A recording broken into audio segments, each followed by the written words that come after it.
নমস্কাৰ।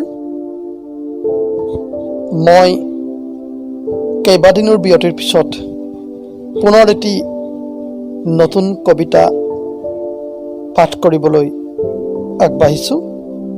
আশা কৰোঁ আপোনালোকে মৰমৰে আদৰি ল'ব আৰু লগতে মোৰ এই চেনেলটো ছাবস্ক্ৰাইব, লাইক আৰু শ্বেয়াৰ কৰিব বুলি আশা ৰাখিলোঁ।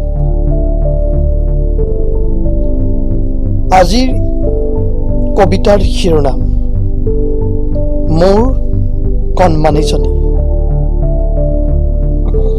যিদিনাৰ পৰা আহিল মোৰ জীৱনলৈ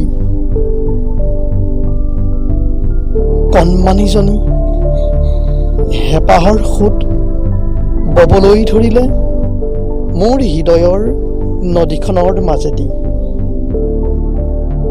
ভাল পাবলৈ শিকালে মোক প্ৰকৃতিৰ মনোমোহা সেউজীয়াবোৰ, আৰু লাহে লাহে দিলে মোক জীয়াই থকাৰ প্ৰেৰণা।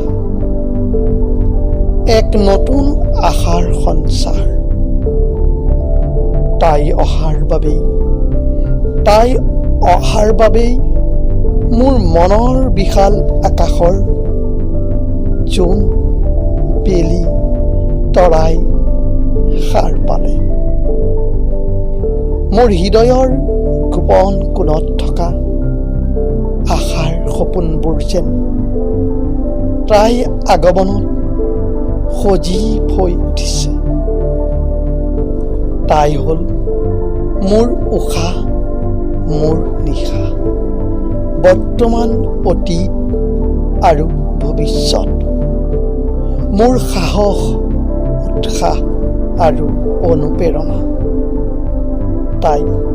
তাই অহাৰ বাবেই মোৰ বুকুৰ যন্ত্ৰণাবোৰ যেন নিশেষ হৈ গ'ল। মোৰ জীৱন নাটৰ জখলাডাল তাই অহাৰ বাবেই সুগম হৈ পৰিল। এতিয়া মোৰ জীৱন হ'ল এই লাহে লাহে ডাঙৰ হ'বলৈ ধৰা মোৰ কণমানিজনী, মোৰ কণমানিজনী।